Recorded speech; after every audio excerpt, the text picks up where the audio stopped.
Mendukung aparat keamanan menindak tegas organisasi Papua Merdeka atau OPM.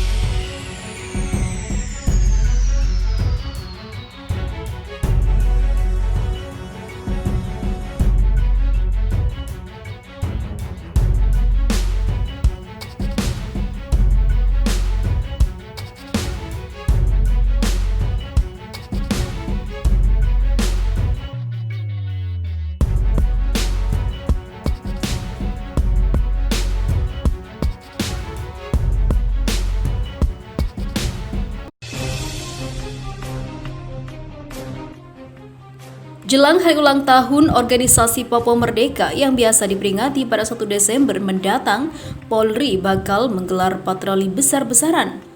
Masyarakat Papua pun mendukung upaya tersebut sebagai bentuk pencegahan aksi brutal OPM jelang ulang tahunnya. Kepala Biro Penerangan Masyarakat Mabes Polri Brigjen Awi Setiono mengatakan bahwa pihaknya sudah berkoordinasi dengan TNI dalam menjaga keamanan di Papua.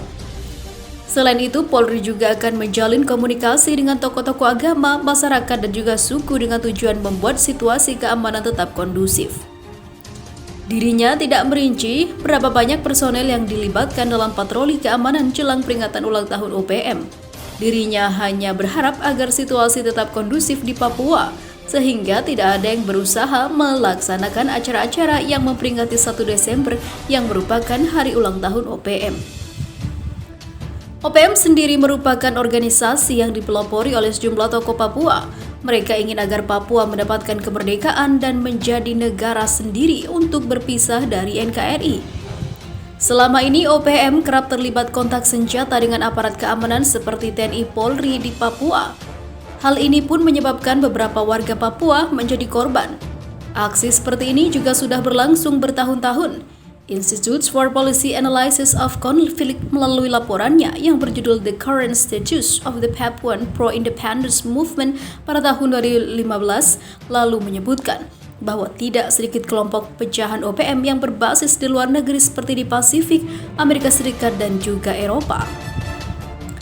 Organisasi tersebut memiliki upaya dalam menghimpun dukungan internasional untuk kemerdekaan Papua, di mana salah satunya adalah West Papua National Coalition for Liberation dan United Liberation Movement for West Papua. Ketua Presidium Indonesia Police Watch Neta Espane menyatakan pembantaian demi pembantaian terhadap anggota TNI, Polri, dan masyarakat sipil terus terjadi di Papua yang diduga merupakan ulah dari kelompok separatis OPM. Neta menilai kondisi ini tentu memprihatinkan bagi bangsa Indonesia. Dia menuturkan bahwa di Papua tentara dan pendeta dibunuh serta TNI ditantang perang oleh kelompok teroris Papua. Dirinya pun berharap agar pemerintah segera mengambil sikap tegas dan segera mengirim Densus 88 yang di-backup oleh TNI anti-teror. Menurutnya, sikap tegas yang terukur diperlukan agar para teroris tidak bersikap seenaknya dan semena-mena terhadap masyarakat Papua maupun TNI ataupun Polri. Oleh karena itu, persoalan di Papua haruslah dipandang secara serius. Munculnya sekelompok separatis menggunakan media sosial untuk melancarkan aksi perlu diwaspadai, sehingga kita perlu hati-hati dan tidak mudah terprovokasi oleh ajakan kemerdekaan Papua. Menurut Letjen TNI Joni Supriyanto, narasi yang harus ditampilkan melawan propaganda adalah tentang kinerja pemerintah yang terus memajukan tanah Papua, baik dari bidang fisik maupun sumber daya manusianya. Ia juga menegaskan untuk menjaga Papua agar tidak memisahkan diri dengan NKRI merupakan tugas semua pihak. Karenanya, masalah Papua tidak bisa hanya diselesaikan oleh TNI, tapi harus bersama-sama. Dalam menghadapi kelompok OPM yang kembali berulah, pengamat militer dan juga intelijen Koni Rahakundini menilai sudah waktunya TNI diberikan peran operasi dalam undang-undang. Koni menilai tindakan kelompok OPM ini sudah melewati batas sehingga pemerintah melalui aparat keamanan TNI Polri harus mengambil langkah tegas terhadap mereka. Menanggapi hal tersebut, Menteri Koordinator Bidang Politik Hukum dan Keamanan Mahfud MD menyebut bahwa negara tidak akan tunduk terhadap pelaku segala bentuk tindak kriminal dan juga gangguan keamanan. Ia mengatakan secara jelas TPNP BOPM merupakan kelompok kriminal yang harus segera mempertanggungjawabkan perbuatannya di hadapan hukum. Propaganda Papua Merdeka yang dilakukan oleh OPM melalui media online menjadikan pesan organisasi itu menyebar cepat dan luas ke masyarakat global, sehingga mereka cenderung mendapat perhatian dan dukungan dunia internasional. Dari hasil riset juga menunjukkan bahwa OPM tidak pernah berhenti menggambarkan Indonesia dengan citra kurang baik, sekalipun yang diberitakan adalah kekerasan dengan pelakunya OPM sendiri dan korbannya bukan orang Papua. OPM sendiri tidak segan-segan dalam melakukan penyerangan terhadap siapapun. Jelang 1 Desember 2020, tentu pemerintah patut meningkatkan kewaspadaan di mana pada momen tersebut kelompok OPM kerap membuat kericuhan dan mengibarkan bendera bintang kejora.